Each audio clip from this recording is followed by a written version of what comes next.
Тэд Дорногов аймгийн Ариг сумын нутаг дахь Монголын хамгийн том агуйг зорьж байна. Агуйн ойролцоо үлдсэн сүүлчийн малчид болох Баттулг Амгалан баяр нар машинаа жолоодон явна. Сүүлчийн айл гэсний учир нь энэ нутагт уул уурхайн компаниуд олборлолт хийж эхэлснээс хойш бусад малчид нутгаасаа дайжин нүүж явсных юм. Малчид эндээс явхаас гадна бидний очиж буй агуйч бас сүйрлийн ирмэг дээр ирж хэд байгаа билээ. Учир нь уул уурхайн компаниудын дисэлгээний улмаас агуй нурж устдах аюулд ороод байгаа юм. Энэ бол цагаан дэлийн агуй. Одоо бид нар агууны амндар байна. Ортлаас нь тэр хой нэг ам байгаа. Тэр заалных амндар юм жижиг амтай. Тэрүүгээрээ ороод тэгээ цаашлал явах юм бол толгой молгой хийгээд өсөхөд бол заалал ингээл яваал гэдэг болов гэсэн. Тэгээд би багтахаараа л явж үзсэн. Цаг гараа энэ төр л явчихлээ. Одоо доош ингээд жоохон хэрвээ боломжтой шатгүй ийш ингээд орчих том заалтай. Энэ талдаа ингээд нэг жонштой орох юм бол дотор талынхан жонш нь айгүй гоё тонглох. Бид нар ч орж дотроо устаа ээжтэй 5 бетоноор ингээд ус зөөдөг жоохон хүүхдүүд байлаа ш. Тэгээ эндээс усаа зөөгөл манайх сая үлжиж эндээс километр зайтай хүүхдүүд болохоор ингээд өдөрт 2 3 ингээд явчихдаг гэсэн. Дисэлгээний улмаас эдгээр ингээд ам цам амар үүсэж байгаа байхгүй юу. Тэр энэ нэг цагаараад байгаа чулуу бол байгаагүй саяхандаа нурсан байна. Бид нар чи энэгээр нэг өдөр болгон шухуу нааш жаа мал залаа ингээд явна. Энэ ан цавууд ингээд чулуунууд ойцтнууд нь мэддэгдээд байдаг байхгүй тэр шинэ ойцсон тэр цагаан байна. Анх 1968 онд ойр орчимд нь хайлуур жонш олборлох зорилгоор дэлбэрэлт хийх үед агуйн ам нэгдсэн гэж үздэг. Үүнээс хойш агуйг Монгол, Орос, Япон, Их Британь зэрэг улсын зарим судлаачид хэд хэдэн удаа судалсан бөгөөд Монголын хамгийн том агуйд зүйс ор тооцдог юм. Цагаан дэлийн агуй нь газар дор нийт 1.2 км урт үргэлжлэх бөгөөд 53,000 м2 талбайг эзэлдэг гэсэн судалгаа бий. Би хүн амын газар зүйн судлаач байсан. 1600 гаруй агуй тухай мэдээллүүд аваад өөрөө орж үтсэн агуйнуудаа би газрын зураг дээр тэмдэглээд Монгол орны агуйн байршлын нэг газрын зураг хийсэн. Тэгээ нэг 400 гаруйг нь өөрөө очиж шагаасан. Тэгээд эднэр дотроос хамгийн том нь бол цагаан дэлийн агуй. Энэ хутны өнгөцөл хөгжүүлэл ярьдаг байсан. Энд нэг 20 гаруй 30 орхон километр Тэгэ уул гэдэг энэ усан тусгай хамгаалалттай газар байдаг. Одоо энэ бар урагшаа. Тэнд нэг агуй байдаг байхгүй. Тэр агуй энэ агуй хоёрыг холбоотол гэж нэг домог байдаг. Хуучин бол тогтсон их гоё байсан байхгүй юу? Өнгийн хайлуур жоншны судал тогтцсон. Машины хүчтэй прожектор хөдөлгөөд яхаар зэрэг маш гоё гэрэлтэй солонгороод ногоон хөөх ягаан гоё цэнхэр хажин гоё одоо нэг урлагийн тоглолтоор гэрэл сааж байгаа юм шиг тийм сэтгэл төрхөөр тийм гоё агуу байсан. Хэлгэцгааргүй алхам төрийн бас байгууллага болон нутгийн иргэдийн санаачилгаар цагаан дэлийн агуйг улсын тусгай хамгаалтанд авах санал өргөдлийг улсын хурлд гаргаж холбогдох ажлын хэсэг 2014 онд агуутай танилцж байсан байна. Тухайн үед агуу зочлох боломжтой байсан нь архивын энэхүү бичлэгээс харагдана. Харин өнөөдөр хориотой эрсдэлтэй бүс болчиход байгаа юм а. Одоо яг энэ баруун цагаан дэлийн агуйг бол одоо яг ингэ тойроод энийг одоо энэ яг энэ оройнд бол ашиглалтын холмлын одоо тусгай зөвшөөрөлт 9 аж ахуйн гэж хүлээж явуулж байгаа. А 9 үгээр бол ашиглалтын тусгай зөвшөөрөлттэй үүний одоо 5 нь бүгд найрамд хятад ард улсын, 2 нь Солонгос улсын, 2 нь одоо Монгол улсын хөрөнгө оруулалттай. Одоо ийм компаниуд бол хүлээж явуулж байгаа. Дандаа жончны ерөөс. Дандаа ашиглалт. Тэгээ ихэнх нь ил уурхаагаар ашиглагдсан. Одоо юу нь бол газар нутгад бол маш их ухад зүйдэгдсэн. Эвдэрсэн газар маш ихтэй. Тэгээ доороо бас нөөц ихтэй нөрөө бас. Тэгээ ингээ одоо бол ид олборлол ингээ явж байгаа юм газар байна. 2000 оноос эхлэн агуйн ойролцоо хуваарь жонш олборлагчид олборлолт явуулж эхэлснээр агуйд эвдрэл их үүссэн байна. Мөн хананд нь байсан 6 талд цагаан талстыг зөөж дуусгасан төдийгүй жоншигч их хэмжээгээр олборлохын тулд агуйн амыг хэд хэдэн удаа дэлбэлжээ. Энэ үл дээрээс Монгол улсад одоо бас энэ байгалийн үзэсгэлэнт газар явагдав. Байгалийн нөөц газраар англиар улсын тусгай хамгаалтанд бүртгэх ёстой газруудыг нэгээд гэж би ингэж бодож явдیں۔ Энийг яаралтай улсын тусгай хамгаалтанд авах шаардлагатай. Энэ бол дахин давтагдахгүй энэ байгалийн өөр үзэнд тогтсон байгаа юм. Жонш олборлагчид агуу руу гар дүрсэн хэдий ч нөхөн сэргэх боломжтой. Агуйн амнаас 55 метрийн гүнд тунгалаг устай жижиг нуур бий. Хэдэн мянган жилийн турш тогтсон мөсөн танхимууд бий. Кальцид хайлуур жоншиг эрдсийн өрмөц тастууд бий. Мөсөн дотоц танхимуудын талаар судлаачид тэмдэглэсэн байдаг. Эрдэнэ амьтдын яс хадгалагдсан ч байж болцсошгүй. Дэлхийн шинжлэх ухаанд ийм газруудыг зөвхөн агуу гэж үздэггүй. Байгаль эхийн хэдэн мянган жилийн турш хөтөлсөн түүхийн дэвтэр, газрын доорх уур амьсгалын лаборатори, урт хугацааны мэдээллийн сан гэж үздэг. Өөрөөр хэлбэл цагаан дэл бол хүн төрлөختний өмч юм. Гэтэл энэ агуйн сүүлчийн манаач нь Малчин Батулгынх сүүлийн харуулын цэг нь нутгийн энэ шүтэн аваа болж үлджээ. За бид дахиж шүтдэг овоо байгаамаа манай энд. Энэ овоонд ирж бид нөгөө сүүл цайныхаа дэжиг өргөдөг. Тэгтэл энэ овоогийн тактик хайрхны маань ингээд компаниуд ингээд ухчихсан. Хажуу талаас нь ингээд бөөрийн аваа хийсэн юм шиг ингээд талын аваа хийчихсэн. Энэ компани манай энэ тактик хайрхын агуу маань ингээд энэ 200 м-ийн зүүн талд усын тусгай хамгаалалттай нөгөө Монголын цагаан дэлхийн хамгийн урт агууч энэ тэр харагдаж байна. Тэгээ манайхыг тойрс одоо энэ дээрээс харахад ингээд бүх уурхаанууд манайхыг тойрж байгаа байхгүй юу? Манайх яг салхинд орно ингээд. Тэр таалж зүү хойдлоосоо ингэсэн манай хаваржаа бас тэр энэ нэг өндрийн цаана байгаа. Энэ хар амбар харагдаад байгаагийн энд. Тэр мал байгаагийн тэнд манай хаварж байгаа байхгүй юу? Ингээ хаваржаа үлжээ хоёр маань хоёулаа салхинд орно гэдэг энэ уурхаануудын дор. Агуунаасаа манайх яг километр өдөө. Салхинд дэд талдаа гэхэд Алтан бараг, MCDD, Домполомо, Дугуй уул гэсэн ингээд дөрвөн юу байгаа байхгүй компани яг баруун хойдлоосаа ингээд. Энэ зүүн хойд талдаа болохоор Eklation, Талт бурхан, Мөнх болор хүрээ, Дугуй уул. Талт бурхын хоёр байдаг. Хүрээ дэлгээ цаана нэг компани бас байгаа. Ингээ 9 болоод байгаа байхгүй юу? 9 уурхай. Тэг бүгд яг салхин дээрээс зуны цагт бол бүр хэцүү. Бүгд яг хамгийн ойрхон ихэд хараа гадаа байна. Энийг л одоо арай зайтай гэхэд л энэ километр хүрэхгүй ш манахаас ингээд яг чигээр явахаар эдний энэ цэгэн дээрээс манах 800 м л. Одоо энэ агуугаас хэдэн метрийн танаа авах гэж байна? Одоо манайгаас ч одоо хэдийн бэ? 2 3 байгаа юу? Танаа 2.1 гэдэг байна. Тийм л байгаа. Манай энэ уурхаад ерөөсөө тэсэлгээний метр одоо нэг ширгэлдэх уурхай. Ер нь КТ бол. Өөрт нь бол 2000 он 3 оноос хойш бол ер нь агууг тойроод агууг бол ер нь энэ жанраар их ухсан шүү дээ. Ер нь бол ганц айргийн ард түмэн ихгүй өвөө олон ард түмэн хэдэн мянгаараа эн чинь байдаг байсан юм чинь. Нэр хийгээл ард юм дуурах шиг болсон чил чулуу хорон гэл ардл нь орж байгаа юм чинь сарвчин дээрээс ингээл орж ирэл. Тэгэл би уланаа л гээл арилаад тэгэл гарт Би нөгөө харддаг нөгөө цаашаа гартал нөгөө сарвчин бүр ингээл юу хийхин дөрөг ардл ингээл тоосроод ирж байгаа юм чинь. Тэр гэрт бол амар чичирсэн гэдэг байхгүй. Гадаа байсан хүмүүс мал нь шууд үргээд аваа явцсан. Гадаа байсан хүмүүс нь болохоор ердөө яг доороо л унтсан ердөө. Олон баалын газар хоошоо унах шиг болсон бүгдээрээ. гэр мэрчин бүр. Тэгэл тэрнээс хойш ингээл зүрхтээсэл хоёул очиж хэлийгээл. Тэгээ компани дээр нь очиод хэлэнгүүт чи юу одоо манайх төслээгүү гэл. Яг тухайн үедээ төслээгүү гэдэг байхгүй юу? Тэнгүүт нь сумруу мэдэгдээд. За энд ингээд манайх эдэн сарын өдний өдөр ингээд төслэгээгээд манай хороо ингээд нуусаа одоо газар дээр нь очиод үзээдгээ. Тэгээд нөгөө ажлын хэсэг гарч ирээд нөгөө төслэгээгийнх нь компани дээр очиод бичгээрэмтэн үзэхэд цаг минуттайгаа яг таарч байгаа байхгүй юу? Цагаан дэлхийн агуй дотроо юу тээж, юу туулж явааг энэ айлын амьдрал бэлхэн хэлээд өгнө. Батулгын эхнэр Амгаланбаяр энэ нутагт төрсөн. Түүний аав 1993 онд морин тэргээр чулуу зөөж өвлжөөнийхөө хашаа хороог өөрөө босгожээ. 3 гар худаг энэ нутагт гаргаж байсан байна. Гэтэл уурхай нэгснээс хойш одоо 25 км-ийн зайнаас усаа зөөдөг болжээ. Худгаас гадна малын жим нь хаагдаж бэлчээр нь хомигдсон. Уурхайн тээврээс үүдсэн тоосчлд ноолуурын чаналд нөлөөлдөг болсон. Бүр малаас нь хүнд металлын хор хүртэл илэрч байсан байна. Сүү сайлны тухай ярих ямар ч боломжгүй болжээ. Мал тэгж байх, цааж барих тэр цагаан идэ хийх тоос бол амар. Өхөр мөхөр авчираа саанд хучин зэллээ тугал муглаа ялган болгон гэсэн ойлголт одоо бол байхгүй болсон. Ямаагаа олбсаадаг, аруулаа бүх юм хийчдэг. 16-7 оноос хойш бол тэр бүр хомогдож ирж байна. Иш нөхрөө шавхт дээр ороод өгчдөг. Машинууд нь том тэрэгнүүд мэл дээр дайраад алчиж байгаа юм чинь. Нэг яваад сум ороод ирэхэд уурхаа нэг усанд айгүй их ингээ мал өгсөн. Манайхаас ингээд 10-аад мал хавар олсон чинь нөгөөдөл чинь ингээ гараад ирчихсэн хөөчихсөн. Тэгээ хэзээ орж өгсөн мэддэг. Тэгээ нөгөөдх нь ингээд эмийн очиод үзтэл манай эмтэй мал байгаа чинь. Манай мал энд өгчлээ гэхэд яг муу юм уу? Өөртөө алчаад авчираа хийцсэн юм шиг тэргээд яг уурхаа бол ер нь бол өөртөө хөргөлдөг юм л. Одоо сүүлдээ амьдрах хэрэггүй болоод мал байх нөхцөлгүй болоод одоо сүүлдээ гарч өөр айлд мэлд малаа малчилж байна.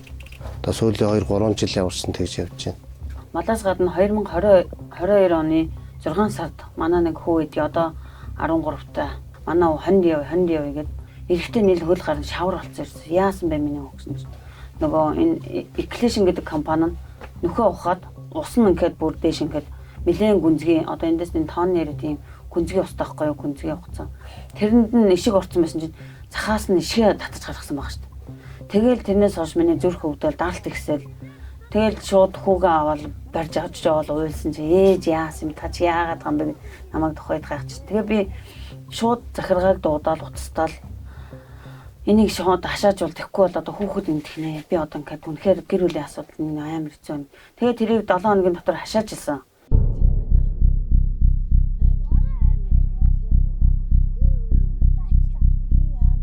Цагаан дилийн агуу орчимд өмнө нь 20 гаруй малчин айл нутгалдаг байжээ. Харин өнөөдөр Баттулгынх л уурхайн карьеруудын дунд ганцаараа үлдээд байгаа юм. Сүүлийн 20 жил нутгаа сахиж үлдэхийн тулд юу үзэж туусныг энд амьдардаггүй хүмүүс мэдэхгүй. Нүүгээд нутгаан алдах уу, үлдээд амиан алдах уу гэсэн асуултаа өдөр хоногуд өнгөрдөг байна. Шөнө орой арх марх авчирна. Арх авчирнгуудаа уухгүй гэдэг нь өөртөө уун зодолтно. Ямар тооронц байхгүй шаа согтуу тэр хоо гэдэг машиныг барьцсан өрдөө үүдэн дээр тулж ир тооромдох нөгөөх нь зогсохгүй ингээд би тэгээд нэг юм гүүж мууж нөгөөдгийг барьж аваад аль компани хүн бай юу бай гэдэг компанийн дуудаад тэгээд тэрийг би бүгдийг нэртээ устдаа бүх хүмүүсийн би нэртээ устдаа нөгжсэн. Энэ замаа араараа малаа харч игээд арийнхаа агууны замаар явж идэл намайг 9988 гэсэн нэг том жип туугаад эхлээд гэрлээрээ дохиод би туунч гэж санаанд ороогүй. Гэрлээрээ дохиод хань харчаал за натаал уулзах гэдэг юм байлгүйгээд зогсдол хайнганд сигнал дарж ирэл ингээд хошуулдаж ирэл намайг машины маань ингээд зогс. Тэгээд би тухайд яг ингээд зүрх төгтөгдөг араас ингээд сигналдал үүзээгөө сигнал дараал гэрлээ ингээд харж эмхтэн хүн айд юм бил сандраал за ингэж байгаа нөгөө энэ чи бас нэг мотоциклээр даруулах гэж ирсэн болохоор за намайг бас их гэж байгаа юм байх гэж бодлоо хайлт утсан дээр юм бичээл намайг ийм машин туугаад дэшүү ингээд дэшүү хэрвээ намайг ямар нэг юм болоод энэ хүн холбоотой шүү гэж би ингээд хайлт биччихэл уцаа суудлан дагуур нуугаал тэгэл нөгөө хүнийг зогсонгууд цагдаа одоо удлаа шүү гэж би тэр хүнээс мултарч чана тэр хүн тэгвэл намайг явуултан хоргоогод байгаа юм чинь одоо манай энэ хүн одоо ноолын цаадар гараал энэ төр ухаад тахлаар би очиод чи одоо мал хар төлдөд очсон чи хайш юм би чи одоо сумынхын засаг тогсоочод очсон чи яагаад зогсохгүй байгаа юм бэ гэсэн чинь айраг сумч миний газар штэ яг тэр бол таг хужаа юм байлаа зүгээр жоохон монгол хэлтэй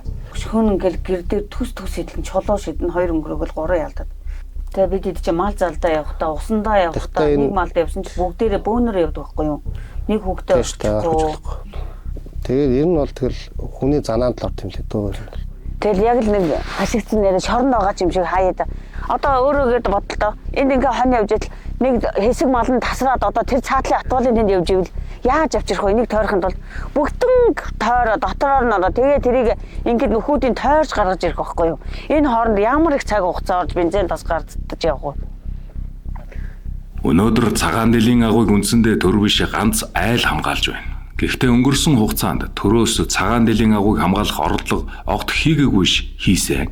Бүр 3 удаа хамгаалтанд авсан юм.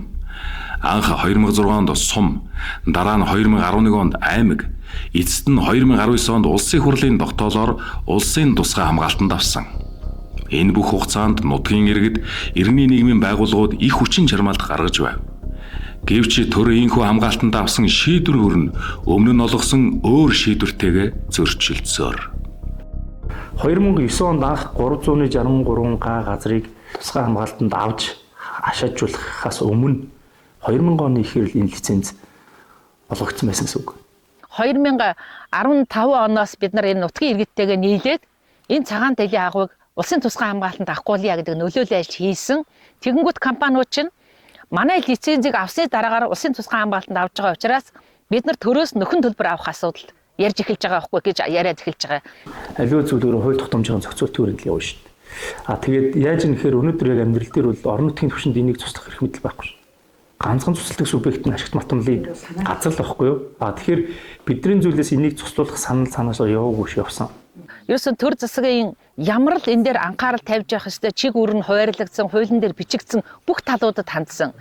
Хүний эрхийн үндэсний конвенцийг бие дарж байгааг энэ газар дээр навч ажилуулсан. Дараа хэдэн жилийн дараагаар дахиад тэдний байгууллагыг авчирч ирсэн. За аймгаас хүмүүс ирж ирсэн.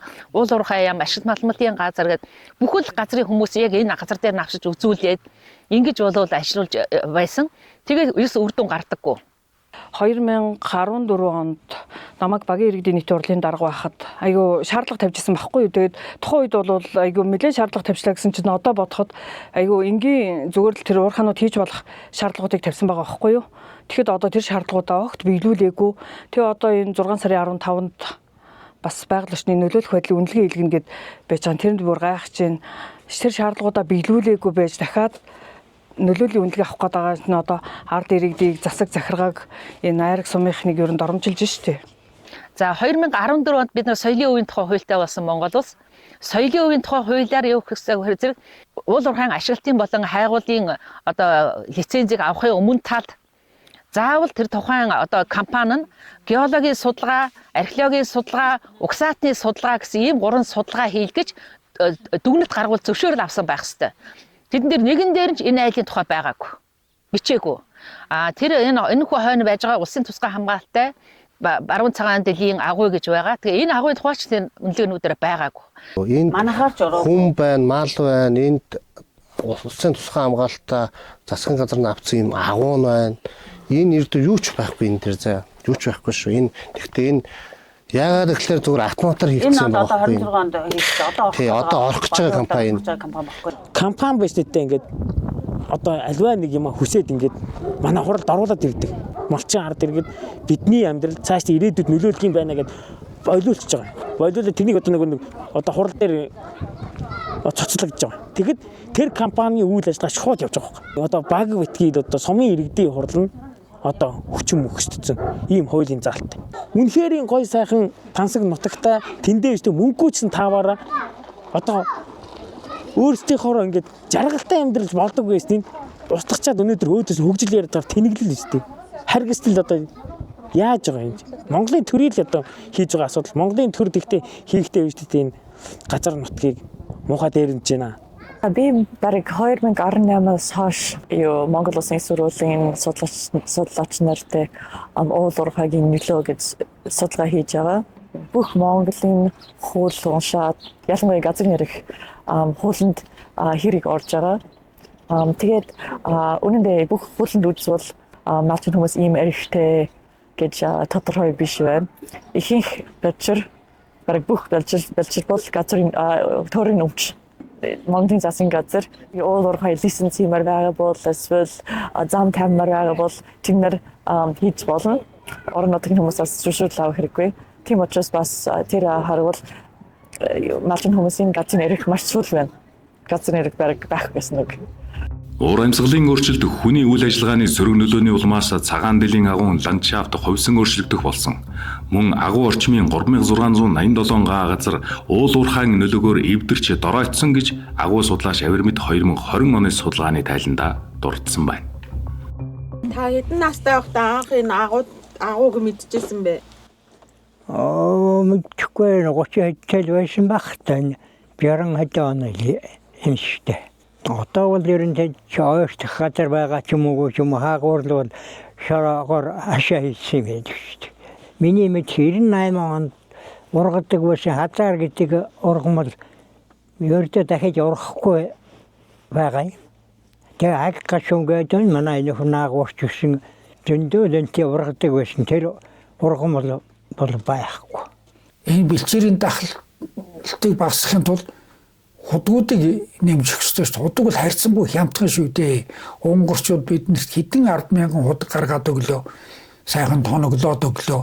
Бүгдийн төрбө хоолойг хятад руу зөөгөөд ингээд яасан шүү дээ. Худаг цөөрөд ирэхээр зэрэг нөгөө цөөн үлдсэн худаг дээрээ мал овоороод багшраад тэгээ худаг орчны газрууд одоо зөвхөн нэг тоос л болцсон байгаа шүү дээ. Малын хөлөөр. биологийн олон янз байдлын асуудлыг ярьж болно, уур амьсгалын өөрчлөлтийг асууж болно, газрын цөлжилт, оройтол, бэлчээрийн хомсдол гэдэг энэ асуудлыг ярьж болно. Ингээд олон асуудлуудыг Монгол улсын уул уурхайн бодлого ер нь яаж явж байгаа юм бэ гэдгийг яг энэ газар дээр ирэх юм бол хэн ч ойлгохоор. Цагаан дэл бол Монголын байгалийн баялагын хамгийн муу засаглалын хамгийн тод жишээ. Энд зөвхөн агуу сүдэх эрсдэл үүсээгүй, соёлын өв, байгалийн өв, нүүдэлчдийн уламжлалт, мал аж ахуй, бэлчээр, газрын эрх, хүний эрхийг нэг бодлогоор авч үзэж чадаагүй төрийн институцийн сул тал гарчээ. Энэ нь зөвхөн цагаан дэл тохиолдсон явдал биш. Маргааш өөр газар давтагдаж болох тогтолцооны гажуудал гэдгийг хил хязгааргүй алхам төрийн бас байгууллага онцолж байна. Тиймдээж хил хязгааргүй алхам төрийн бас байгууллага 16 жилийн өмнө анх энэ нутагт ирж бичил уурхаачд чиглэсэн сургалт хийж эхэлжээ.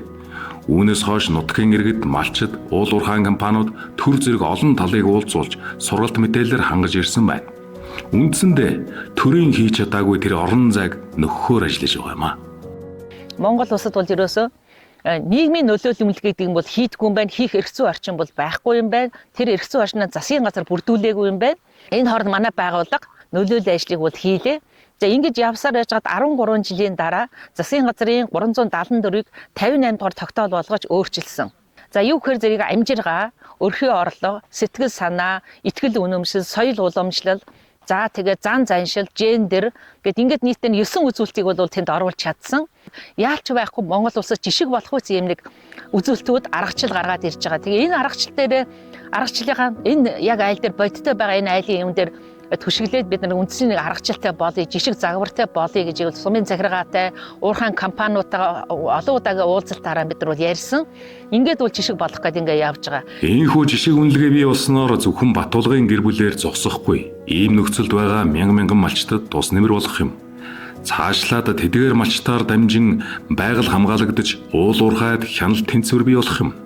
Юун дөрөнд малчтыг буруутгадаг, хий харддаг, ганцаар дуулдаг асуудал арилах юм аа. Тэр айлыг би өрөвдсөн. Тэр 10 хэдэн онд очихдоо ярьж исэн. Хон малын зүгээр байлгадаг. Трактор юмугаар үргээгээд байдаг. Зам байсаар байтал нэлээ наагур давхиж малын үргээгээд энтер байдаг. Сумынх нь улсад болохоор эдний бид нэр мөнгө өгч байгаа энэ төргээ цуу тараадаг гэж тэгж ярьж исэн шүү. Янз бүрээр яддаг шүү дээ. Байр авсан л гэн, мөнгө авсан гэн, мөнгө авах уу гэн. Одоо ч гэсэн хүмүүс намайг байр авсан гэж боддог л ах. Гэхдээ би бол тухайд тэр хүнээс байр авах 1000 төгрөг нэгч үзег байхгүй юу? Тэгж гүжирдүүлж исэн надад удаа байгаа. Зөндөө гүжирдүүлэх бол зөндөө асуудал байдаг. Тэр хэл ам гэдэг бол амар мэддэг л. Энийг бол зүгээр банаах бол зүгээр амар мэдэрч байгаа.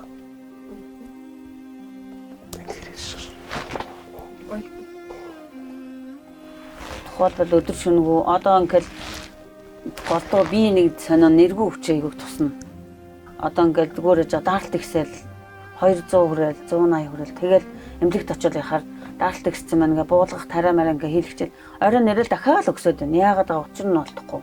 Тэгээд нэг 7 хоног лам амд ингээд явж ирчээл энэ уул аваан дээр очиод юм өргөчээл тэгээд аваа гайгүй болоод ижидэн гол дахиад нэг сонин ингээд гар мар ингээд би энэ гараа гэхэд 3 удаа хаглуулад бүр нэгдүгээр эмнэлэг дээр очиж ингээд тайруулахаар болж исэн байхгүй бүр. Тэгээ энэ яасан гээд бас ламаар явсан уул аваандаа юм өрөг юугаа яа. Дандаа хэл амны юм байна гээд. Тэгээ энэ аваан дээр ярилцсан нэрээ залбираал нэрээ сунж мөргөөд ингээд тэгээ энэ гар маань гартайгаа үлдээд ингээд. Одоо манай нөгөө уул авааны томын доолдох гээд одоо 8 дугаар ангийн хүүхэд байгаа. Яг энэ гадаа даагнаас дааган даруулаад хүүгээ алдчихсан. Тэгээд өстой сайн эмчийн буйнд өстой. Тэгээд сайн залбирч явсны сайн хүн амтнд үзүүлснэх одоо сайхан босоод ирсэн. Бас шантрах галах юм бэл ер нь бол. Гэтэ тэр үуч дахиад саяхан бас 2 мориноос очоод энд гадаа гэрийнхээ гадаа ижил эндээ. Тэг яагаад ингээд хүүхд эндгээд ингээд бүр айлгаад исэн ч харин энэ уурхайн хүмүүс энэ тэнд авчирсан. Хондор ном уншуулад энэ удаан шиг ингээд улаан юм цацуулсан юм баггүй өргөсөн байсан би тухайд. Тэгээ би хинтээ яваад ном уншуулчаад ирсэн чинь хүүе саяхан танаад амар том юм ийдсэн байж таа гэл. Тэгээд харин тэр үнээр аргалуулсан тулдаа сая миний мөнгө өстэй гайг. Тэрнээс дахиад бүр чөдөртөө морин доор нь орчиж байгаа юм чинь. Энэ тэгэл тэг хүн хүүхдээ болчихсон. сэтгэл. дахиад энд авчрахгүй гэсэн тэгэл яагаад чи. Тэгэл янз бүрийн Суман дээр үлдээж өвчин соёл аваад зүгээр нэргүй өвчин гэж янз бүрийн хүнд тэр нэг тохиолдох юм бол маш гол нь хүүхдрүүл битээ ороод салгаж чаддаг. Бид нар ч яг өөрсдөө. Global Witness байгууллагын тайланд дурдсанаар 2012 оноос хойш дэлхийд даяар газар нутаг байгаль орчныг хамгаалсан 2253 хүн амь өргөцсөн байна. Энэхүү судалгаанд уул уурхай нь хүчирхийлэлтэй хамгийн их холбогддог салбаруудын нэг гэж дурдсан байдаг. 2020 онд Австралийн Пилбара мужид орших 46 мянган жилийн настай Жокан Горжин агуйн ойролцоо Rio Tinto компани дисэлгээ хийж тус агуй устж дэлхийд даяар шууган тарьсан юм. Австралийн Сенатаас шалгалт хийсэн. Энэ бол соёлын үеийн эсрэг үйлдсэн уул уурхайн хамгийн том дуулиануудын тун саяхны жишээ. Цагаан дэлд яг л ийм байдал үүсэж байгаа билээ. Хүний эрхийн нэг олон улсын байгууллага анзаарсан байлээ. Тэгээ анзаараад Ирландд болсон эмэгтэй хүний эрх хамгаалагчны олон улсын хуралд мань нөхөр явсан. Энэ эмэгтэй явсан. Яваад ирэхдээ маш итгэл үнэмштэй болоод ирсэн байсан. Тэрний өмнө талд болохоор би ерөөсө болидо ерөөсө ингэ тэмцээд ингээд байхаар би л хохироод үлдэх юм байна. Би ганцаараа ад үзэгдээд байх юм байна. Ерөөсө болиё гэдэг юмтай болцсон байсан чинь тэр Ирландд болсон олон улсын хурал явж ирэхдээ бүр юу над чиг хүн чинь дэлхийгээр нэг байдсан юм байна. Энэ байгалийн нөөц гэдэг чинь ерөөсөө энэ бизнес хийхний булаадаг ийм талбар болд юм байна. Дунд нь яг энэ уугуул эргээд тэгээ эмэгтэйчүүд бол хамгийн их одоо ингэж хохирч үлддэг. Илүү ингэ дабл одоо хохирлыг авч идэв юм байна. Би ерөөсөө тууштай явна гэдэг ийм итгэл үнэмштэй болоод ирсэн байсан. Манай ээж юуныхаа талаар нутаг усныхаа талаар айгүй их тэмцдэг байсан тухайд бид нэр дунгад сууж залуу байсан үедээ ээжийг ингээл уурхай хүмүүстэй муудаад явахаар би ээжгээ яах гээд ингээ хэрүүл хийгээд идэндээ болооч гээл тухайд ээжийг тэгдэг байсан. Тэгээ ээж маань их стресснээ хоёулаа 15 онд 3 сарын зайтай өнгөрчихсөн. Манай аав хоёр 25 дор болсон. Тэгээд ээжигээ тухайд тэгдэг байсан. Тэр одоо өөр дээр ирээл ингээл уурхай ингээл надад яг бидэд энэ хонхортой ингээ байгаад ирсэн чил юу ээжигээ одоо л би амар өрөвдөж яах гээд ээжигээ тэр үед нь дэмжиж явах нь тэр үед хууль мойл айгуу сул мэдгүй засаг захиргаад манай ээж удаа дараалжсэн. Аав ээжигээ алдсан хэдий ч үйл хэргийг нь үргэлжлүүлэх хүсэл хүнд хүчтэнхээ өгдөг болов. Тиймдээч Амгаланбаяр Айраг нутгийн эзэд төрөмс байгууллагыг байгуулан тэргүүнээр нь ажиллаж байгаль хамгаалагч хүний эрх хамгаалагч ботлоо тууштай зүтгэж яваа бизээ. Гэтэл манад ийм хүмүүсээ хамгаалж дэмжих нь битгий хэл төрөнч тэр иргэдэнч тэр ганцхан зүйл хэлдэг. Зүгээр л нүүгээд явчихж болдоггүй юм уу гэж. Тий. Одоо угсаа аваад нүгэ явчихна үстэй. Эсвэл нүгөө холчихно үстэй. Яг ийм юм бодоод байгаа байхгүй юу? Хэрв тэр хүмүүс яг гадаа нь очих юм бол тэгж нүлээ юу? Үгүй л байхгүй юу? Тэгээ тэр нүгэ хаа явчих юм?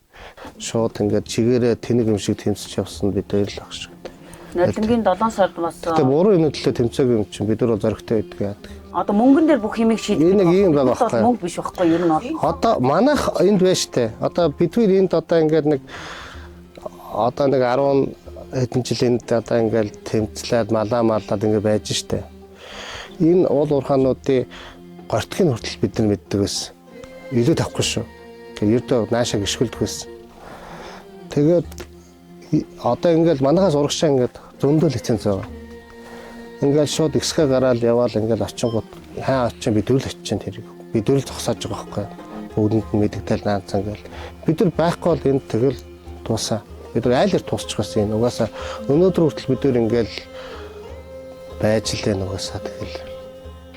Хэрвээ энэ одоо малчин айлынд байхгүй нүгэд явчих юм болов те тэгсэн хэдэн жилийн өмнө нүүж боломжууд байсан эднэр одоо залхаал нүгээр явах юм байгадаг шүү те ингээд нүг явсан байсан бол энэ агуйч байхгүй энэ өвлжөөний газар ч байхгүй ийм л болох байсан. Тэгэхээр зэрэг энэ агуйг өнөөдөр энэ зиндаанд байлгаж байгаа нэг сайнч мууч эн чинь нэг хүн байгаад хүний эрхийн хамгаалагч тэгээд олон талын хүмүүстэй холбогдож байна. Манай байгууллагатай холбогдож байна. Хүний эрхийн комисстэй яамтай ингээ холбогддог. Ийм утсан мөшөр яриад мэдээлэл өгдөг, шүгэл үлээч энэ нутгаа хамгаалдаг эзэн хүний хувьд байгаа учраас энэ бол агуу бас арай нэг дураараа ингээ дайраад орчихгүй нэг ийм байдалтай өнөөдөр бол хадгалагдаж байна. Хэрвээ энэ айл ингээ нүгүүд явах юм бол улсын тусгай хамгаалтай байгалийн дурсгалт газарт авсан Монголын хамгийн гүн гэж байгаа хамгийн урт гэж байгаа энэ бүрэн судлагдаагүй агуу бол улсын тусгай хамгаалтанд орсны нэмэр байхгүй хамгаалж чадахгүй болно л гэсэн үг. Баттулгын хул цагаан дэлийн агуун хамгийн ойрын гэрж хамгаалагч мөн. Гэхдээ ганцхан манай тэмцэл байгаагүй гэж тэд хэлдэг юм. Орон нутгийн иргэд, малчид, төрийн болон төрийн бас байгууллагын олон зүтгэлнүүдийн хүч хөдөлмөр бий. Сум, аймгийн болоод улсын тусгай хамгаалтанд авах хүртэл олон хүний олон жилийн идэвх зүтгэл орсон. Цаашлаад хамгаалагцсан газрын хөлийг улам өрсгөх, бүр ЮНЕСКОд хүртэл бүртгүүлэхийг үгүйсэхгүй. Эхний ээлжинд Дорногов аймгийн 9 гайхамшигын нэгээр тодруулсан байна. Цаашлаад улсдаа твдээ гайхагдах аялал жуулчлалын цэг болох болцоотой гэж сумын удирдлага онцолж байна. Хамгийн сүүлд гэхэд сумын санаачлагаар 5D World компани болон уулуурхайн аврах тэг 9-р анги хамтран цагаан дэлийн агууд хэмжил судалгааны ажил хийгээд байна. Цагаан дэлийн агуу нь хизээч дахин давтагдшгүй ховор сонин тогтоц үхий байгалийн үнэт дурсгал. Манай улсад толдоод байгаа хамгийн том, хамгийн урт агуу билээ. Энэ агууг аялал жуулчлалын зорилгоор ашиглахад хамгийн тохиромжтой гэж агуу судлаачид дүгнсэн.